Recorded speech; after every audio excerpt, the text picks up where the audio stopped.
기초연금법 개정안 22건이 국회에 표류 중이며 21대 국회 지난 3년 동안 단 한 건의 법안만이 처리되었습니다.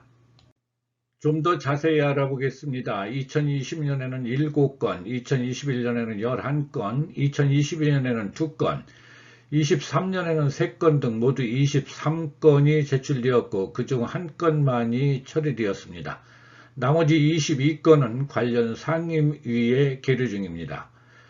처리된 한 건도 복지관, 병원 등 민간기관에서도 수급권자의 요청에 따라 기초연금 신청을 대신할 수 있다는 여야 간의 원만한 협의가 가능하고 비교적 간단한 법안만이 통과된 것입니다. 국회에 계류 중인 기초연금법 개정안을 자세히 알아보겠습니다. 2023년도에는 3건이 제출되었고 22년도에는 2건, 21년도에는 11건, 20년도에는 7건 등이 제출되어 단 한 건만이 처리되었습니다. 국회에 계류 중인 기초연금법 개정안 중 주요 개정안의 내용을 알아보겠습니다.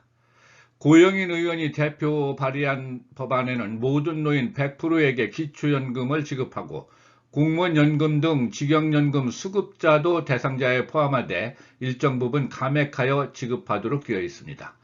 김태년 의원의 법안에는 부부감액제도 폐지가 들어있었고 위성군 의원이 대표 발의한 법안에는 23년부터 기준연금액을 40만 원으로 인상하자는 내용이었는데 이미 23년이 지났기 때문에 실효성이 없어졌습니다.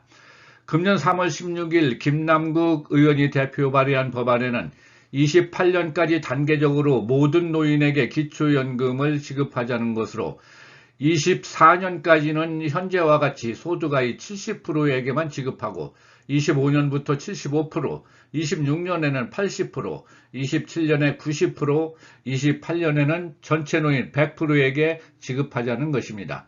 그리고 국민연금 연계 감액 및 부부 감액제도 폐지에 대한 내용도 들어있습니다. 박형수 의원이 대표 발의한 법안에는 공무원연금 등 직영연금 수급자도 대상자에 포함하되 50% 감액하여 지급하자는 내용입니다. 김경엽 의원이 5월 4일날 제안한 법안에는 26년까지 단계적으로 모든 노인 기초연금을 지급하되 금년까지는 소득하위 70%, 내년부터는 소득하위 80%, 25년에는 90%, 26년에는 전체 노인 100%에게 지급하자는 내용이고 국민연금 연계 감액제도도 폐지하자는 내용이 포함되어 있습니다.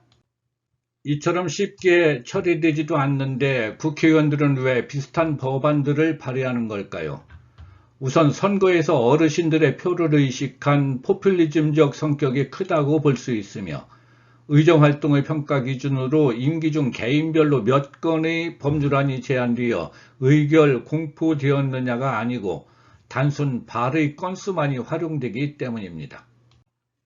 그러면 21대 국회에 제출되어 미처리된 22건의 기초연금법 개정안은 어떻게 될까요?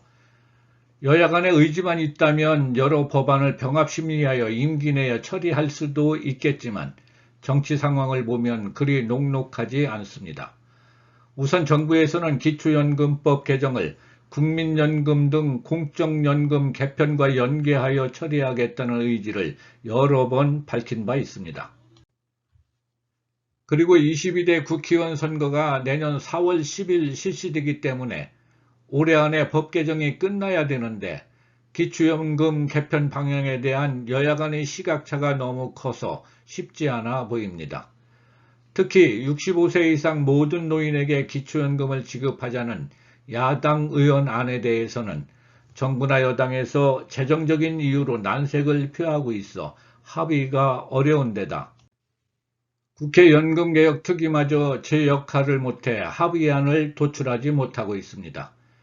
우리 헌법은 국회에 제출된 법률안 기타 의안은 회기 중에 의결되지 못한 이유로 폐기되지 아니한다고 규정되어 있지만 국회의원의 임기가 끝난 때에는 예외로 폐기를 인정하고 있습니다. 결국 연말까지 여야 미합의를 이유로 질질 끌다가 선거전국에 돌입하게 되면 임기 만료에 따라 22건 모두 자동 폐기되는 수순을 밟게 될 것으로 예상됩니다. 65세 이상 모든 노인에게 기초연금을 지급하자는 개정안이 나올 때마다 해당 어르신들은 희망고문 이제 그만하고 기왕 줄 거면 하루라도 빨리 죽기 전에 지급해달라고 하소연합니다. 의원들도 여야 간의 입장차가 커서 통과가 어렵다는 것을 알면서도 법안 발의 실적을 늘리기 위해 제안부터 해놓고 보는 일은 자제해야 하며 의정활동 평가도 법안 발의 건수가 아니라 의결되어 공포된 건수로 바뀌어야 의원들도 통과를 위해 최선을 다하지 않을까 생각합니다.